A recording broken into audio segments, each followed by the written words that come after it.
everyone. I welcome you all to Everything About Sociology. My name is Yashika Hargunani, your sociology educator. A little bit about me before we start with the session, students. My full name is Yashika Sanjay Hargunani, and currently I am a PhD research scholar in sociology at HSNC University, Mumbai. I have been an ex-Unacademy educator and taught for the category of NTA UGC NET Sociology for the past 2 years. I have 4+ years of teaching experience for sociology competitive examinations. I have taught in various schools and colleges too. Not only that, students, I have given students PhD guidance or mentorship for the past 4 years. Overall, I have 5 years of experience when it comes to competitive examinations in sociology. So let us begin with today's session, students. सबसे पहले तो मैं आप सबको welcome करती हूँ इस series में. So hello everyone, welcome to the Sociology Booster Pro series for NTA UGC NET June 2026. आज की क्लास में हम डिस्कस करने वाले हैं डर्कहाइम का एक बहुत important concept, types of solidarity. UGC net exam में डर्कहाइम से क्वेश्चंस ऑलमोस्ट हर अटेम्प्ट में आते हैं, specially from division of labour, social solidarity, suicide, social facts. और टाइप्स ऑफ सॉलिडारिटी उनका कोर कॉन्सेप्ट है. ये कॉन्सेप्ट डर्कहाइम ने अपनी फेमस बुक में दिया था एंड इस पर्टिकुलर कॉन्सेप्ट के बारे में जानना हमारे लिए बहुत ज्यादा इंपॉर्टेंट हो जाता है. So without wasting any time, let us start and begin with this session so that you understand what are the types of solidarity. आप सबके सामने एक स्क्रीन पे बहुत ही अच्छा इमेज आ रहा होगा. अभी जो स्लाइड आप देख रहे हो ये इमाइल डर्कहाइम के डिवीजन ऑफ लेबर थियोरी को एक्सप्लेन करती है. डर्कहाइम ने अपनी फेमस बुक में इस पर्टिकुलर कॉन्सेप्ट के बारे में डिस्कस किया था और उस बुक का नाम है the division of labour in society 1893. ये जो बुक है उनकी सबसे पहला उनका काम था. It was one of his first celebrated work and also his thesis. So you have to remember 1893 में ये पब्लिश हुई थी. एंड यहाँ पे उन्होंने एक्सप्लेन किया था कि सोसाइटी किस बेसिस पर साथ में बनी रहती है, किस बेसिस पे उनका जो है कोहेजन हमें देखने मिलता है. उनका मेन क्वेश्चन ही ये था या सेंट्रल क्वेश्चन ही ये था स्टूडेंट्स, दैट सोसाइटी में सोशल ऑर्डर कैसे मेंटेन होता है. एक सोसाइटी जहाँ पे हमें देखने मिल रहा है कि इंडस्ट्रीज भी एक पॉइंट पे बढ़ते जा रहे हैं, वहां पे हमें कैसे सोशल ऑर्डर देखने मिलता है. That's when he talks about these types of solidarity. लोग सोसाइटी में एक दूसरे से कैसे कनेक्टेड रहते हैं और इसी से वो एक्सप्लेन करते हैं the concept of solidarity. Yes, सबसे पहले ये बहुत ज्यादा जरूरी है that you all know that what is solidarity. Solidarity का मतलब क्या होता है, सॉलिडारिटी क्या होती है.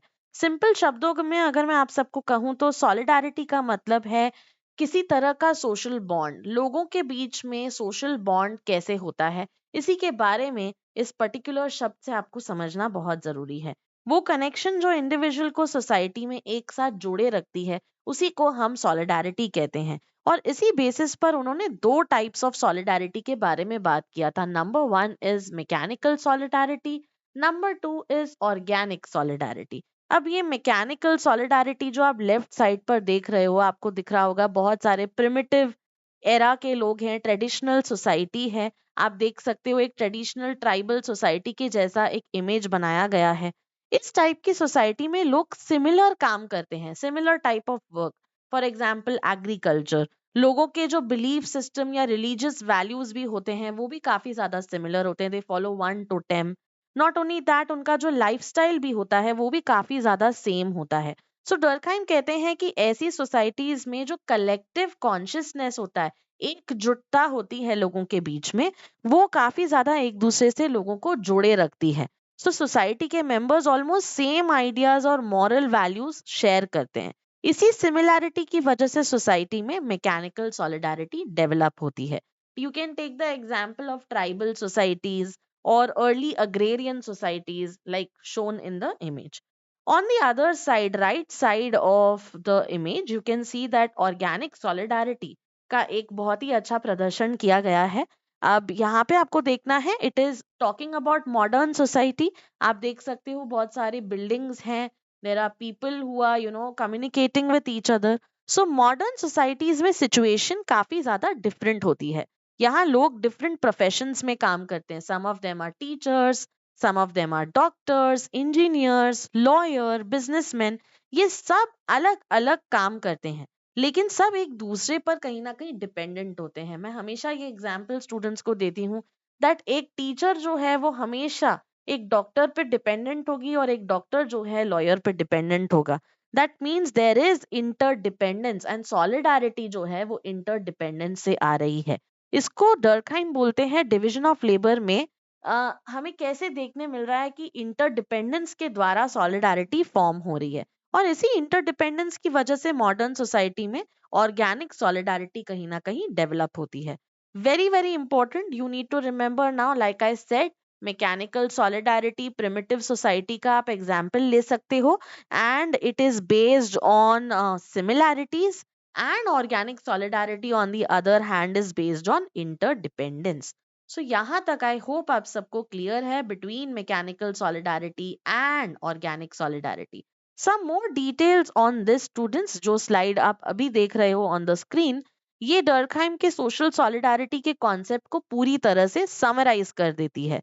सबसे पहले समझते हैं सोशल सॉलिडारिटी का मीनिंग क्या है। Like I told you, social solidarity का मीनिंग क्या होता है, मैंने आप सबको सिंपल शब्दों में बताया दैट सोशल सॉलिडारिटी का मतलब होता है कि सोसाइटी में somewhere there is a bond, okay, how people are connected with each other, connection कैसे फॉर्म हो रहा है लोगों के बीच में, ये जो होता है वही सॉलिडारिटी होता है। ये एक ऐसे टाइप का सोशल फोर्स होता है जो इंडिविजुअल्स को एक दूसरे के साथ कनेक्ट करके रखता है। ये कहीं ना कहीं कोहेजन क्रिएट करता है सोसाइटी में और स्टेबिलिटी भी लाता है। ओके, सो यहाँ तक आप सबको क्लियर होगा। डर्कहाइम का मेन कंसर्न ये था कि सोसाइटी में ऑर्डर और यूनिटी मेंटेन कैसे होता है, सॉलिडारिटी मेंटेन कैसे हो रहा है। सो हेंस इसी को एक्सप्लेन करते वक्त उन्होंने ये दो टाइप की सॉलिडारिटी के बारे में बात किया, like we have discussed before, mechanical solidarity and organic solidarity. Mechanical solidarity हमें ट्रेडिशनल या प्रिमिटिव सोसाइटीज में देखने मिलती है students. So always remember it is found in traditional और प्रिमिटिव सोसाइटीज, जहाँ पे सिमिलैरिटी ऑफ वर्क, बिलीफ और लाइफस्टाइल हमें देखने मिलता है। यहाँ लोगों के बीच सिमिलैरिटी होती है based on the type of work they do, like I told you agriculture, similar belief, same religious beliefs होते हैं उनके, और सिमिलर लाइफस्टाइल, एक जैसी लाइफस्टाइल वो लोग फॉलो करते हैं। डर्कहाइम कहते हैं कि ऐसी सोसाइटीज में कलेक्टिव कॉन्शियसनेस जो होती है वो बहुत ज्यादा स्ट्रांग होती है। मैंने हमेशा आपको बताया है, whenever we talk about mechanical solidarity, यहाँ पे collective consciousness जो होती है, इसी से solidarity maintain हो रही है। People are not interdependent on each other, rather they are connected from each other because they have a strong stability or solidarity between each other। मतलब लोग almost same moral values और traditions follow करते हैं। Like I gave you the example here, अगर हम tribal village का example ले लेते हैं, तो वहाँ ज्यादातर लोग similar agricultural work करते हैं और सेम कस्टम्स फॉलो करते हैं, इसलिए वहां पे मैकेनिकल सॉलिडारिटी कहीं ना कहीं डोमिनेट करती है। On the other side when I talk about organic solidarity, अब हम अगर यहाँ पे बात करें तो यहाँ पे हमें मॉडर्न सोसाइटीज में ये टाइप की सॉलिडारिटी देखने मिलती है। और यहाँ पे यूनिटी कहाँ से आ रही है? Through specialisation. Obviously modern societies में हमें देखने मिलता है कि लोगों के पास स्पेसिफिक रोल्स होते हैं। मॉडर्न सोसाइटीज में डिविजन ऑफ लेबर कहीं ना कहीं डेवलप हो रहा रहता है। लोग स्पेशलाइज्ड रोल्स परफॉर्म करते हैं, जैसे एक टीचर है तो वो टीचर का काम करेगा, डॉक्टर डॉक्टर का काम करेगा, लाइक दिस। सो ये सब अलग अलग काम करते हैं लेकिन सब एक दूसरे पर कहीं ना कहीं डिपेंडेंट है।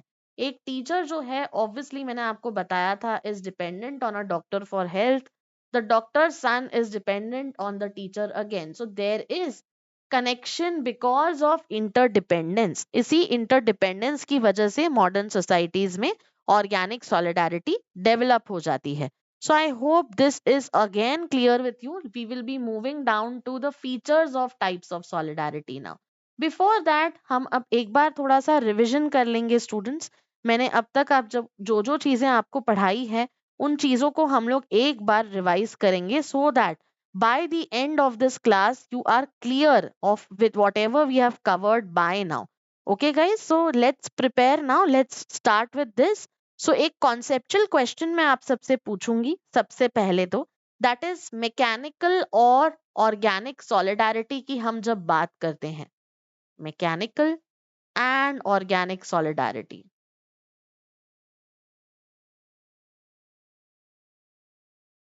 सबसे पहले तो ये याद रखना है सॉलिडारिटी शब्द, हु गेव दीज टर्म्स?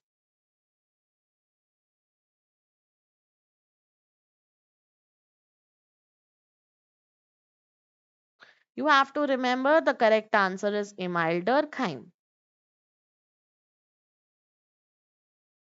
ये पहला कॉन्सेप्ट आपको क्लियर हो जाना चाहिए, राइट? डर्कहाइम ने ये कॉन्सेप्ट कौन सी फेमस बुक में दिया था? You have to remember the name of the book as well. Okay, the name of the book is The Division of Labor in Society.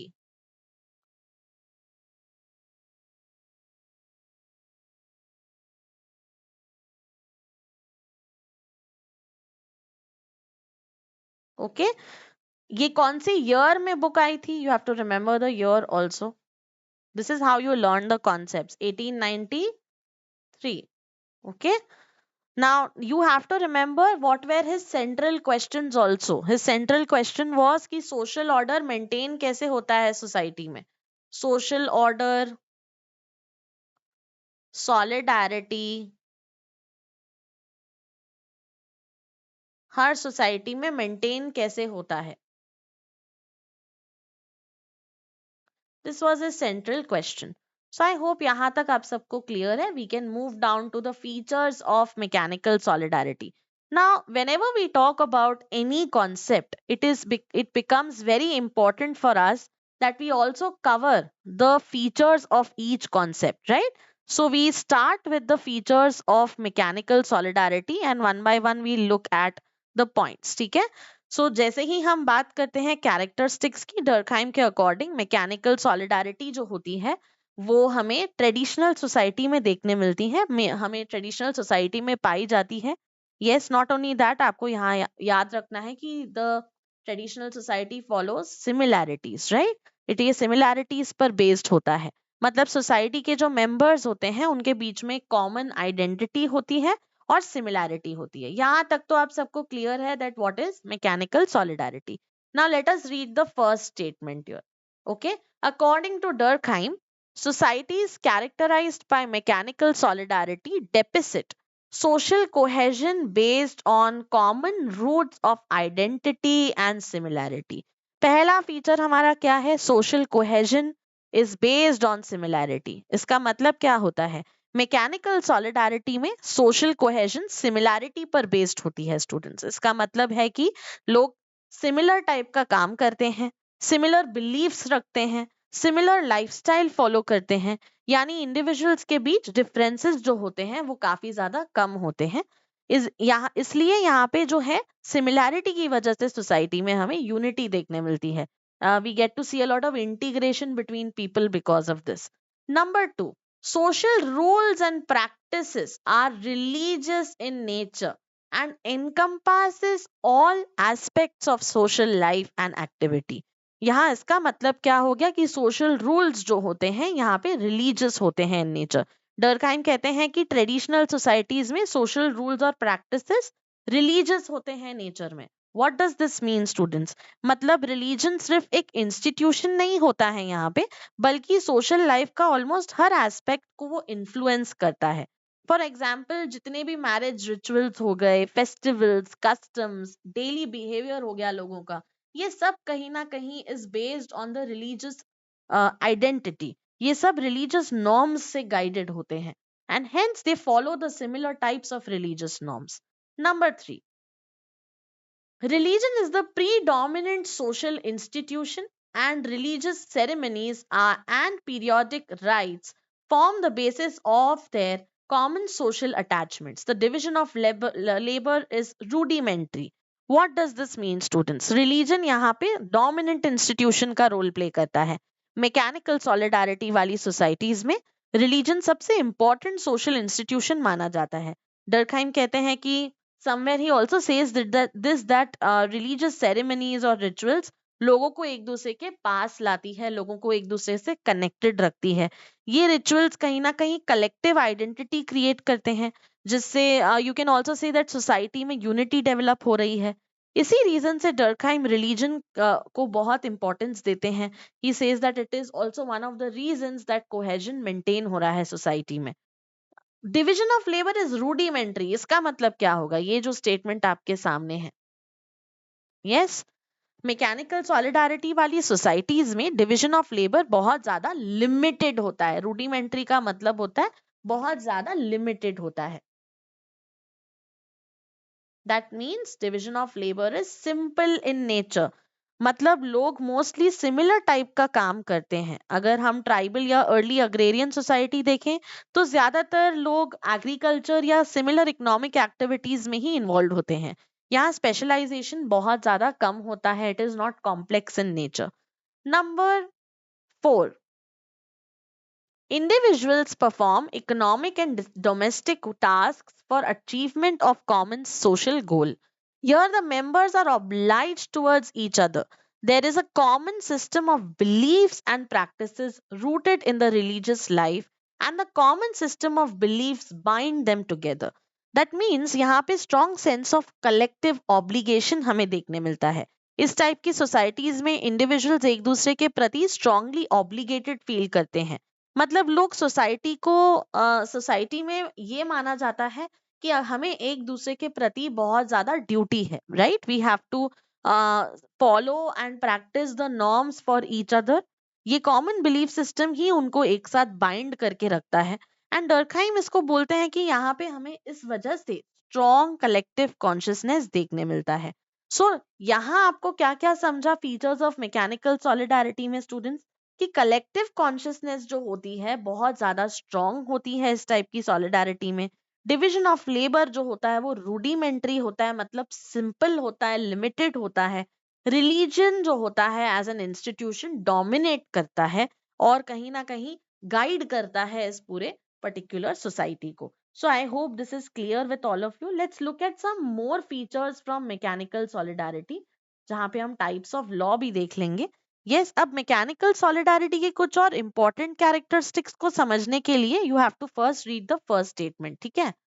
Offenses against common beliefs and social practices are punished by repressive sanctions and physical punishment based on penal law. What does this mean? अब मैं जब हम इसकी बारे में बात करें तो यहाँ पे हम रिप्रेसिव सैंक्शंस करके एक शब्द देख रहे हैं and punishment. So now what type of punishments do we get to see in mechanical solidarity? This is what exactly is explained here. Durkheim के अकॉर्डिंग मैकेनिकल सॉलिडारिटी वाली सोसाइटीज में लॉ का नेचर जो होता है वो काफी ज्यादा रिप्रेसिव होता है. इसका मतलब क्या होता है स्टूडेंट्स? अगर कोई इंडिविजुअल सोसाइटी के कॉमन बिलीव्स या कस्टम्स को वायलेट करता है या तोड़ता है तो उसे स्ट्रिक्ट पनिशमेंट दिया जाता है. ये पनिशमेंट कुछ भी हो सकता है बेस्ड ऑन बहुत ज्यादा harsh punishment, physical punishment, social exclusion.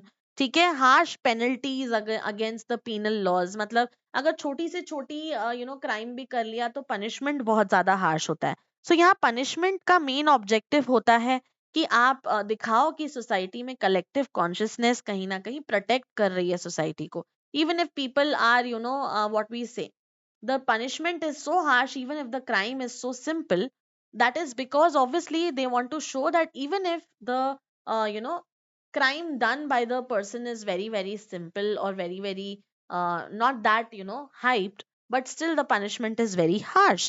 So क्योंकि ट्रेडिशनल सोसाइटीज में शेयर्ड बिलीव्स बहुत ज्यादा सेक्रेड माने जाते हैं, उसे तोड़ना मतलब गलत करना. Number next statement, there is no private life and no individual autonomy. The social cohesion of that group is intense in nature, and the links binding the individual to the whole and strong and unified. What does this mean? यहाँ पे private life तो होती ही नहीं है. No private life and limited individual autonomy. Mechanical solidarity वाली societies में individual autonomy बहुत ज्यादा कम होती है. मतलब इंडिविजुअल की आइडेंटिटी जो होती है वो ग्रुप से अलग नहीं होती है. दैट मीन्स इंडिविजुअल को इंपॉर्टेंस नहीं दिया जाता है, ग्रुप आइडेंटिटी को इंपॉर्टेंस दिया जाता है. यहाँ पर्सनल चॉइसेस बहुत ज्यादा लिमिटेड होती हैं in nature. Individual life society के नॉर्म से स्ट्रांगली रेगुलेटेड होते हैं स्टूडेंट्स. इसलिए डर्कहाइम कहते हैं कि प्राइवेट लाइफ ऑलमोस्ट एग्जिस्ट ही नहीं करती है इस टाइप की सोसाइटीज में. ग्रुप की यूनिटी इतनी ज्यादा स्ट्रांग होती है कि इंडिविजुअल बिहेवियर जो है कहीं ना कहीं उस पे ज्यादा फोकस नहीं किया जाता है, रादर कलेक्टिव बिलीव्स पे फोकस किया जाता है. You can take the example of mechanical solidarity here, as mentioned here. In a traditional tribal society, all members share the same religion, rituals, and occupations, such as communal farming or ritual feasts. And any deviation, like breaking a taboo, is met with a harsh punishment, reflecting the strength of mechanical solidarity. What does this mean? अगर हम traditional tribal society का example लें, वहां सब लोग same religion follow करते हैं, ठीक है, सिमिलर रिचुअल्स परफॉर्म करते हैं, ठीक है, सिमिलर ऑक्यूपेशंस करते हैं, जैसे कम्युनल फार्मिंग की बात हो रही है यहाँ पे. अगर कोई इंडिविजुअल कोई भी टाइप का टैबू को ब्रेक करता है स्टूडेंट्स, यस, कोई भी टैबू ब्रेक करता है या सोसाइटी के रूल्स वायलेट करता है तो उसे हार्श पनिशमेंट दिया जाता है. ये हार्श पनिशमेंट एक्चुअली रिफ्लेक्ट करता है कि कलेक्टिव कॉन्शियसनेस कितनी स्ट्रांग है. सो यहाँ आपने क्या क्या सीखा? मैकेनिकल सॉलिडारिटी में लॉ जो होता है रिप्रेसिव होता है, पनिशमेंट बहुत ज्यादा हार्श होती है, कलेक्टिव कॉन्शियसनेस डोमिनेट करता है इंडिविजुअल को. Individual is not important here. Let's move to the next type of solidarity. Before that, I hope everything is clear by now. Mechanical solidarity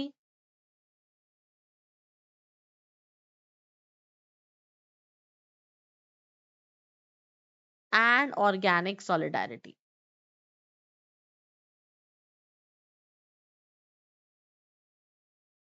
Yes, guys. When I talk about mechanical solidarity, we did discuss the types of law being repressive. Okay. Not only that, यहाँ पे collective consciousness is strong.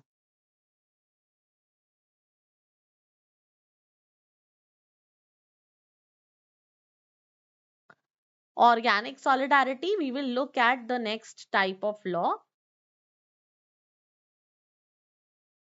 It is restitutive. And यहाँ पे interdependence से solidarity देखी जाती है.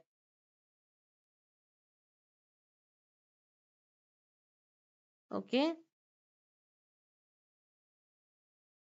So let us talk about this. अब तक हमने मैकेनिकल सॉलिडारिटी समझी और हमने डिस्कस भी किया सब कुछ, right? Now let's discuss about organic solidarity and its characteristics. Durkheim के according organic solidarity modern industrial societies में डेवलप होती है, जहाँ पे division of labour highly developed होता है. चलिए इसके कुछ इंपॉर्टेंट फीचर्स देख लेते हैं. Number one, let's read this carefully. In societies with organic solidarity, individuals are grouped according to the role they play in the occupational structure. As people are divided on the basis of their occupation, they begin to lead their own lives different from others, leading to private life and separation of family and religious system. Completely opposite from mechanical solidarity, right, students? Organic solidarity वाली societies में individuals को उनके occupation के basis पर identify किया जाता है. मतलब सोसाइटी में लोग डिफरेंट टाइप के रोल्स परफॉर्म करते हैं बेस्ड ऑन देयर स्किल्स.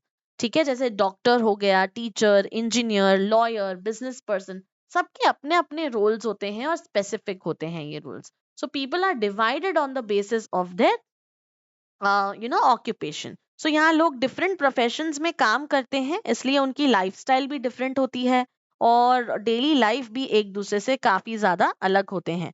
इस सिचुएशन में प्राइवेट लाइफ डेवलप हो जाती है and hence individual is given more importance than the society. Number two, very important, these societies have larger populations spread over a wider geographical area with an industrial economy and complex division of labor where people perform specialized occupational and economic functions. मतलब यहाँ पे large population हमें देखने मिलता है. Large population का मतलब क्या होगा? हमारा जो मटीरियल डेंसिटी है, जो हमारी पॉपुलेशन है वो हाई होती है यहाँ पे. Okay, very important. सो ऑर्गेनिक सॉलिडारिटी वाली सोसाइटीज में यूजुअली पॉपुलेशन ज्यादा होती है. ऑब्वियसली इंडस्ट्रियल सोसाइटी है तो पॉपुलेशन ज्यादा होगी. सोसाइटी लार्जर जोग्राफिकल एरियाज में स्प्रेड ओवर होती है यहाँ इंडस्ट्रियल इकोनॉमी डेवलप होता है और डिवीजन ऑफ लेबर भी काफी ज्यादा कॉम्प्लेक्स नेचर में हमें देखने मिलता है स्टूडेंट्स। जैसे you take the example of any modern city, right? हर प्रोफेशन का एक स्पेसिफिक रोल होगा मॉडर्न सिटीज में, एंड उसी पे वो लोग बेस्ड अपना अपना फंक्शन करेंगे एंड दूसरों से मदद भी लेंगे, right? Next point, cooperation among people is indirect and patterned through the division of labor that satisfies their economic needs. The economy replaces religion as the dominant social institution, and separate institutional organs develop to cater to individual needs. यहाँ पे cooperation जो है कहीं ना कहीं interdependence पे based होता है, like I explain you in the first slide also. Organic solidarity में कोऑपरेशन डायरेक्ट सिमिलैरिटी से नहीं आता है, लोग क्योंकि सिमिलर टाइप का काम नहीं कर रहे हैं, बल्कि इंटरडिपेंडेंस से डेवलप होता है। बिकॉज मतलब लोग अलग अलग काम करते हैं लेकिन सब एक दूसरे पर कहीं ना कहीं डिपेंडेंट होते हैं। जैसे कि डॉक्टर पेशेंट्स के लिए इंपॉर्टेंट होता है, टीचर एजुकेशन के लिए इंपॉर्टेंट होती है। अब टीचर को भी डॉक्टर की जरूरत पड़ सकती है और डॉक्टर को भी टीचर की जरूरत पड़ सकती है। हेंस समवेयर यहाँ पे रिलीजन के इंस्टीट्यूशन को इतना इंपॉर्टेंस नहीं दिया जाता है, rather the importance is given to more economy, because money plays a very important role here. So Durkheim के अकॉर्डिंग मॉडर्न सोसाइटीज में इकोनॉमी रिलीजन की जगह डोमिनेंट इंस्टीट्यूशन बन जाती है। ओके और यहाँ पे हमें मॉरल डेंसिटी भी हाई देखने मिलती है। What is moral density students?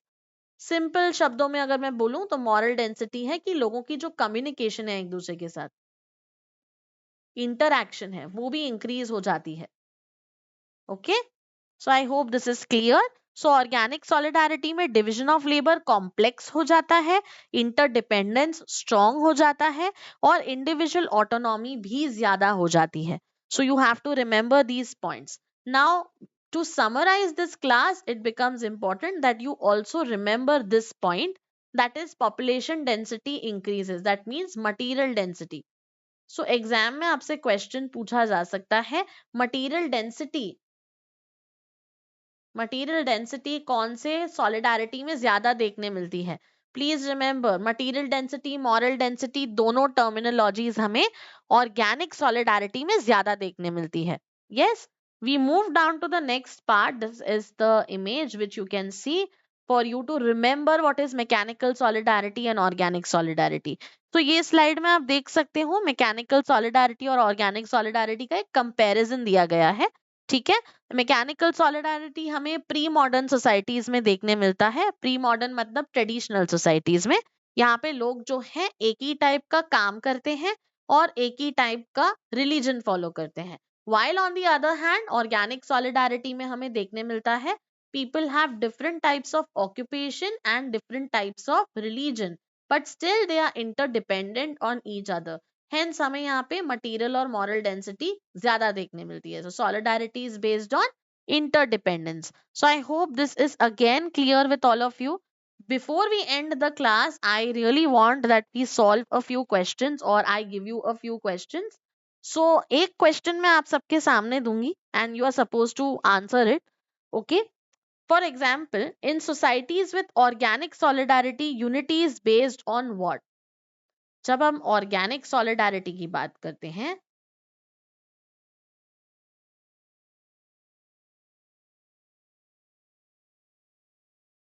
Unity is based on what? Is it based on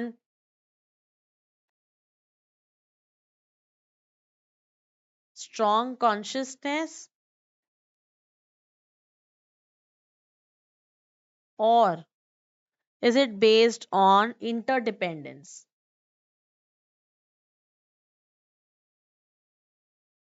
Do answer this in the comments section and let me know, and do let me know आपको ये class कैसा लगा, because obviously I'm going to come up with more and more classes. Don't forget to like the session, share it with more and more students.